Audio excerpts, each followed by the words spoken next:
Phase 1 और phase 2 जो है पूरा कंप्लीट हो गया है और फ़ेज़ 3 के भी 4 दिन के एग्ज़ाम हो चुके हैं और मैंने खुद अलग अलग सेंटर्स पे अलग अलग स्टूडेंट से रिव्यू लिए हैं और उन सब रिव्यू का जो निचोड़ है वो मैं आपको इस वीडियो में बताने वाला हूँ। फ़ेज़ 3 के जिन स्टूडेंट्स का एग्ज़ाम अभी नहीं हुआ है उन लोगों के लिए, जिनका एग्ज़ाम फ़ेज़ 4 में या फ़ेज़ 5 में हो सकता है, उनके लिए वीडियो काफ़ी इंपॉर्टेंट होने वाली है। काफ़ी सारे स्टूडेंट ने कहा था कि रीजनिंग, जीएस और मैथ्स के लिए कुछ स्ट्रैटेजी बताओ। तो जितना भी मैंने वहाँ पर जाके डिस्कशन किया स्टूडेंट से, जो रिव्यूज़ लिए हैं, उन सभी के लिए जो इंपॉर्टेंट चीज़ है वो मैं आपको बताने वाला हूँ इस वीडियो में। तो ये वीडियो काफ़ी इंपॉर्टेंट है आप सभी के लिए। वीडियो शुरू करने से पहले आप सभी को बताना चाहता हूँ, किसी भी एग्ज़ाम की अगर आप अच्छे से प्रिपरेशन करना चाहते हैं तो मॉक टेस्ट सबसे ज़्यादा ज़रूरी होते हैं। और अगर आपके कॉन्सेप्ट कितने भी क्लियर कर लिए मगर अगर मॉक टेस्ट नहीं लगाए तो आपकी प्रिपरेशन कहीं ना कहीं अधूरी रह जाएगी। तो टेक्स्ट बुक आपके लिए लेकर आया एनटीपीसी के 162 टेस्ट और ग्रुप डी का जिनका एग्ज़ाम है उनके लिए 170 टेस्ट, और ये सभी आपको न्यू ईयर के ऑफर में पूरे साल के लिए 299 रुपये का पास है, जो ईयरली पास है, जिसमें 12,000 से ऊपर आपको टेस्ट मिलेंगे। अगर आप इस टेस्ट में great IQ coupon code apply करते हैं तो आपको 30 रुपये का यानी 10% डिस्काउंट और मिलेगा। इसी के साथ साथ आपके लिए देख रहे हैं आप ये टेक्स्ट बुक जो है 349 में कोचिंग में लेकर आया है, इसको आप ज्वाइन कर सकते हैं। ज़्यादा जानकारी के लिए आप जो टेक्स्ट बुक विजिट कर सकते हैं, इन सब का लिंक डिस्क्रिप्शन में आप चेक कर सकते हैं। तो सबसे पहले हम बात करेंगे रीजनिंग की। यहाँ पर अगर बात करते हैं रीजनिंग की तो उसमें बस एक ही चीज़ इंपॉर्टेंट है जो आपको जान लेनी चाहिए जिनका एग्ज़ाम अभी नहीं हुआ है, ठीक है। रीजनिंग का पूरा पेपर इजी आ रहा है। फ़ेज़ 1 और फ़ेज़ 2 में कोई भी क्वेश्चन कैलेंडर डाइस से नहीं आए थे, ना क्लॉक से आए थे, मगर अभी क्या है, फ़ेज़ 3 में कुछ क्वेश्चंस जो हैं डाइस के आने स्टार्ट हो गए हैं। तो ये कोई मतलब बड़ी बात नहीं है, बहुत ईजी क्वेश्चन आ रहे हैं। मगर हाँ, एक पोर्शन रीजनिंग का ऐसा है जो बहुत प्रॉब्लम क्रिएट कर रहा है स्टूडेंट को, वो है सिटिंग अरेंजमेंट का, ठीक है। अब सिटिंग अरेंजमेंट में आपको क्या करना है, सिटिंग अरेंजमेंट में हो क्या रहा है कि मतलब वो इस तरीके से दे रहे हैं कि एक टेबल है, उस पर 8 लोग बैठे हुए हैं, ठीक है, और उन 8 लोगों का प्रोफेशन अलग अलग है। कोई इंजीनियर है, डॉक्टर है, ठीक है, तो सबके प्रोफेशन अलग अलग हैं। या फिर एक बिल्डिंग दे देंगे कि फर्स्ट से लेकर 6th फ्लोर तक अलग अलग प्रोफेशन के लोग रहते हैं, वो अलग अलग चीज़ें पढ़ाते हैं। तो आपके लिए क्या चीज़ है इसमें इंपॉर्टेंट कि अगर आपके एग्ज़ाम में आने वाले स्टूडेंट्स के लिए सिटिंग अरेंजमेंट के क्वेश्चन लेंथी होते हैं, ठीक है, और वो क्वेश्चन एग्जाम के स्टार्टिंग में मिलते हैं आपको, तो वो आपको स्किप करने हैं, क्योंकि उसमें काफ़ी सारा टाइम वेस्ट हो रहा है स्टूडेंट का, और ये गारंटी भी नहीं है कि सही आएगा नहीं आएगा, क्योंकि वो जो क्वेश्चंस हैं वो बैंकिंग लेवल के आ रहे हैं, ठीक है। तो आपके लिए ज़्यादा अच्छी बात ये होगी कि अगर आप उसको जब आप पहली बार अटैम्प्ट करेंगे तो उसको स्किप कर देंगे, ठीक है। क्योंकि क्वेश्चंस कितने आ रहे हैं सिटिंग अरेंजमेंट के, मैक्सिमम 2 से 3 क्वेश्चन आ रहे हैं। 3 क्वेश्चंस में इतना टाइम वेस्ट हो जाएगा कि बाद में मेंटली प्रेशर बिल्ट होगा और उसकी वजह से आपका पेपर खराब हो जाएगा। तो इससे अच्छा मेरी एडवाइस ये है कि सिर्फ ये एक ऐसा पोर्शन है रीजनिंग में जो आप थोड़ा ध्यान से करेंगे, बाकी series, coding, decoding, Venn diagram सब कुछ ईजी आ रहा है, किसी में कोई दिक्कत नहीं होगी। बस सिटिंग अरेंजमेंट में आप लोग ध्यान रखेंगे कि अगर वो 8 मतलब टेबल वाला आता है या फिर थोड़ी लैंग्वेज लंबी सी होती है, आपको देख के पता चल जाएगा कि हाँ ये जो है बैंकिंग का लेवल है, SSC और रेलवे से थोड़ा ऊपर है, तो आप उसको स्किप कर सकते हैं। और अगर बाद में टाइम बचता है तो बाद में कर सकते हैं, मगर पहले उसमें टाइम वेस्ट नहीं करेंगे। तो यहाँ तक हमने बात कर ली रीजनिंग की। अब हम सेकंड बात करेंगे जीएस की। जीएस में एक बहुत इंपॉर्टेंट एडवाइस है सभी लोगों के लिए। जीएस में आप लोगों को क्या करना है, देखो कुछ जो इंपॉर्टेंट चीज़ें हैं वो तो मतलब रिपीट हो ही रही हैं स्टार्टिंग से। कांग्रेस के अधिवेशन, ठीक है, कहाँ कहाँ पे सेशंस हुए important, mission, missiles, DRDO, ISRO, park और UN यूनेस्को के हेडक्वार्टर्स, स्पोर्ट्स अवार्ड, तो ये सब तो आपके रेगुलर चल ही रहे हैं, मतलब इंपॉर्टेंट चीज़ें, और वो रेगुलर चल रही हैं, उसमें कोई चेंजेस देखने को मिला भी नहीं है अभी तक। इन सब की अगर आपको PDF चाहिए तो टेलीग्राम ग्रुप में ऑलरेडी अपलोडेड है, लिंक डिस्क्रिप्शन में टेलीग्राम ग्रुप का, वहाँ से आप जाके डाउनलोड कर सकते हैं। मैंने सारी चीज़ की PDF वहाँ डाल दी है। सेकेंड चीज़, जो स्टूडेंट ये बोल रहे थे कि फ़ेज़ 2 का पूरा कंपाइलेशन चाहिए, तो वो भी टेलीग्राम पे हिस्ट्री और ज्योग्राफी के अलग अलग सब्जेक्ट वाइज पूरा का पूरा जो कंपाइलेशन है वो अपलोड कर दिया है टेलीग्राम ग्रुप में। उसके साथ साथ जो बचे हुए सब्जेक्ट हैं उसको आज यानी आज रात को जो है 9 बजे तक वो सारे मैं कंप्लीट कर दूंगा और उसको अपलोड कर दूंगा। उसको ज़रूर पढ़ लेना आप लोग।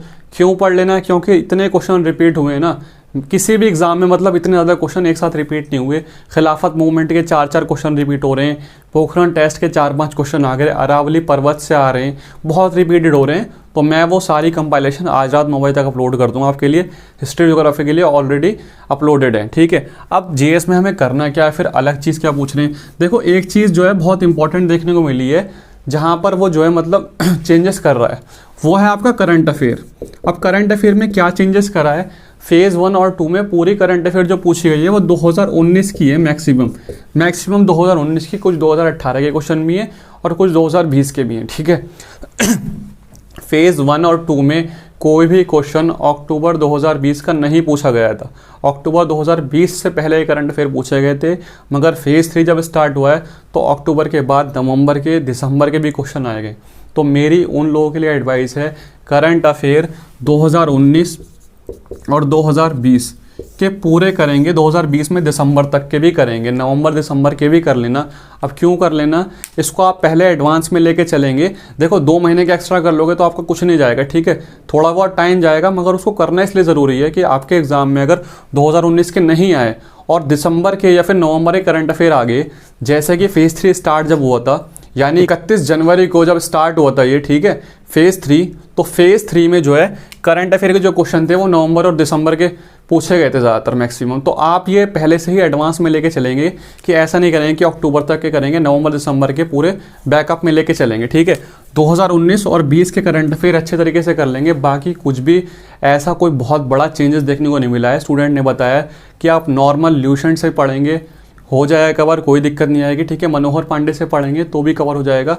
कोई अलग से साइंस की बुक खरीदने की ज़रूरत नहीं है, इतनी डीप साइंस नहीं आ रही।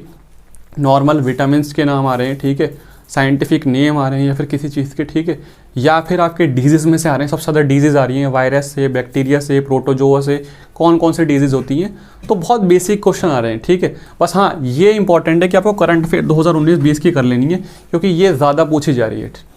यहाँ तक जीएस की इंपॉर्टेंट चीज़ें हो गई हैं जो आने वाले एग्ज़ाम्स में आपके लिए काफ़ी हेल्पफुल होगी। जीएस की हाँ होती है बात कंप्लीट। अब हम बात करेंगे थोड़ी मैथ्स की, ठीक है।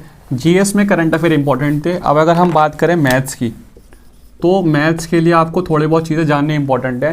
जैसे मान लो किसी स्टूडेंट का एग्ज़ाम कल है तो उसको क्या करना चाहिए, या फिर परसों एग्ज़ाम है उसको क्या करना चाहिए मैथ्स में। तो देखो, उसको मैथ्स में बेसिक जो ट्रिग्नोमेट्री की वैल्यूज़ हैं उसको अच्छे तरीके से कवर कर लो। बेसिक चीज़ें आ रही हैं बिल्कुल, ठीक है। प्रॉफिट एंड लॉस के बेसिक क्वेश्चन आ रहे हैं, CISI के डिफरेंस वाले क्वेश्चन आ रहे हैं। जैसे प्रॉफिट एंड लॉस के क्वेश्चन इस तरीके के आ रहे हैं, 12 CP जो है 15 SP के बराबर है, तो उसका प्रॉफिट परसेंटेज या लॉस परसेंटेज कितना होगा, ठीक है। इस तरीके के क्वेश्चन आ रहे हैं। और जैसे किसी गाँव की पॉपुलेशन जो है, किसी एक गाँव में 50,000 लोग रहते हैं, 50,000 लोग रहते हैं किसी एक गांव में, और हर साल उस गांव की जो वृद्धि है वो 10% हो जाती है। तो बताओ 3 साल बाद गांव की जो पॉपुलेशन होगी वो कितनी होगी। इस तरीके के क्वेश्चन आ रहे हैं। सिंप्लीफिकेशन में बिल्कुल इजी क्वेश्चन आ रहे हैं, ठीक है। CISI में नॉर्मल क्वेश्चन आ रहे हैं, 1000 से कोई वैल्यू है वो 2000 हो जाती है 4 साल के अंदर। तो बताओ उसका जो परसेंटेज है, मतलब जो CI है या फिर SI जो है वो कितना होगा, ठीक है। बिल्कुल बेसिक क्वेश्चन आ रहे हैं, कोई दिक्कत नहीं है। ज्योमेट्री में, मेन सॉल्यूशन में जिनका एग्ज़ाम कल या फिर परसों है, उन स्टूडेंट के लिए वो बेसिक फार्मूला पढ़ लीजिए। जितने भी 2D के जो फार्मूले हैं वो अच्छे तरीके से कवर कर लो, ठीक है। 3D तो बहुत ज़्यादा नहीं पूछा रहा, मगर ज्योमेट्री में सर्कल और ट्राइंगल जो है इसको अच्छे तरीके से कवर कर लो। सर्कल में से क्वेश्चन आ रहे हैं, ट्राइंगल में से क्वेश्चन आ रहे हैं ज़्यादा, ठीक है। बाकी ट्रिग्नोमेट्री, DI बहुत इजी सी आ रही है, कुछ ज़्यादा हार्ड नहीं आ रही है अगर आपको बेसिक चीज़ें पता हैं। अब फिर मैथ्स में अभी तक कैलकुलेटिव क्या चीज़ें आई हैं, तो मैथ्स में अभी तक जो देखा गया है वो 2 चीज़ें हैं जो थोड़ी कैलकुलेटिव पूछी गई हैं। फेज़ 1 में सिंप्लीफिकेशन के कुछ क्वेश्चन हार्ड थे, और फेज़ 2 में जो है कुछ क्वेश्चन ट्रिग्नोमेट्री के और कुछ क्वेश्चन जो है प्रॉफिट एंड लॉस के। जब से फेज़ 3 स्टार्ट हुआ है, जब से मैथ्स में स्टूडेंट्स ने सिर्फ प्रॉफिट एंड लॉस के क्वेश्चंस को बताया कि हाँ थोड़े कैलकुलेटिव क्वेश्चंस थे, ठीक है। तो प्रॉफिट एंड लॉस को आप कर सकते हो। हाँ, मैथ्स के लिए एक इंपॉर्टेंट चीज़ ये है कि आप सभी लोग जिनके एग्ज़ाम कल परसों नहीं है, जो 2-3 दिन बाद या फेज़ 4 में है, वो स्टूडेंट प्रीवियस ईयर करें, सिर्फ और सिर्फ प्रीवियस ईयर करें। जो आपके पास बुक हैं उस बुक से आप करें, कोई प्रॉब्लम नहीं होगी। किरण है, राकेश यादव सर की बुक है, या फिर RS अग्रवाल है, या फिर आपने कोई मॉक टेस्ट सीरीज़ खरीद रखी है, टेस्ट आपने लगा चुके हैं, उसी को आप दोबारा से रिवाइज़ करें, ठीक है। या जो आपने नोट बनाए हैं, तो कुछ प्रॉब्लम नहीं आएगी मैथ्स में, ठीक है। बस आप जो है एडवांस मैथ्स में ट्रिग्नोमेट्री के कुछ बेसिक फार्मूलेज जो होती हैं, वैल्यूज़ जो होती हैं, उसको याद कर लें। हाइट एंड डिस्टेंस के क्वेश्चन आ रहे हैं, बेसिक से क्वेश्चन आ रहे हैं, ठीक है। एक सीढ़ी है, सीढ़ी की लंबाई 60 मीटर की है, तो बताओ उसकी जो शेडो पड़ती है, परछाई, वो कितने मीटर की पड़ेगी। इस तरीके के क्वेश्चन आ रहे हैं। Basic question height and distance से या ट्रिग्नोमेट्री से, ठीक है। सर्कल को आप अच्छे तरीके से कर लेंगे और ट्राइंगल को, इसमें से 2 क्वेश्चन आ रहे हैं, ठीक है, बाकी कोई दिक्कत नहीं पड़ने वाली। तो ये था उन स्टूडेंट्स के लिए जिन स्टूडेंट्स का फेज़ 3 में काफ़ी प्रॉब्लम आई थी कि मतलब कैसे किस तरीके से कवर करें, ठीक है। तो जीएस के लिए पूरा कंपाइलेशन फेज़ 1 का तो वीडियो डाली दी थी, फेज़ 2 का कंपाइलेशन मैं उसको आज रात को अपलोड कर दूंगा 9 बजे तक, ठीक। जिनका एग्ज़ाम कल है उन लोगों के लिए बता दिया है कि इस बेसिक चीज़ को पढ़ लें, बेसिक सी चीज़ें हैं कुछ वो अच्छे तरीके से कर लें, और इसके साथ साथ जो जितने भी मतलब फेज़ 1 और फेज़ 2 में जितने जीएस के क्वेश्चंस हैं उसको रीड कर लें, क्योंकि काफ़ी ज़्यादा रिपीटिशन आ रहा है, तो 6 से 7 नंबर आपके वहाँ से इंक्रीज़ हो जाएंगे। और अच्छे तरीके से पढ़ाई करते रहिए, आपका एग्ज़ाम ख़त्म हो जाएगा, जो प्रेशर है ये रिलीज़ हो जाएगा, और बहुत ईजीली कुछ बहुत ज़्यादा रॉकेट साइंस या बहुत हार्ड पेपर किसी भी बच्चे ने अभी तक नहीं बताया है। हाँ, कुछ शिफ्टें हैं जो हार्ड गई हैं, जब फेज़ 3 खत्म हो जाएगा तो मैं पूरा बता दूँ आपको कि कौन कौन सी शिफ्ट हार्ड थी, पूरा डिटेल में एनालिसिस करके दिखा दूंगा आपको, उसके टेंशन आप मत लीजिए, आप अच्छे तरीके से बस तैयारी कीजिए, पढ़ाई करते रहिए। किसी भी स्टूडेंट को अगर कोई दिक्कत आती है तो वो कमेंट कर सकता है, कोशिश करूंगा पूरी कि उसकी मैं हेल्प कर सकूं। और अगर किसी स्टूडेंट ने प्रैक्टिस के लिए टेस्ट सीरीज़ नहीं खरीदी है या फिर उसे टेस्ट सीरीज़ खरीदनी है तो वो टेस्ट बुक ही खरीद सकता है, काफ़ी अच्छा ऑफर भी चल रहा है टेस्ट बुक पे, 299 रुपये का मिल रहा है आपको पूरे साल का पास, ठीक है।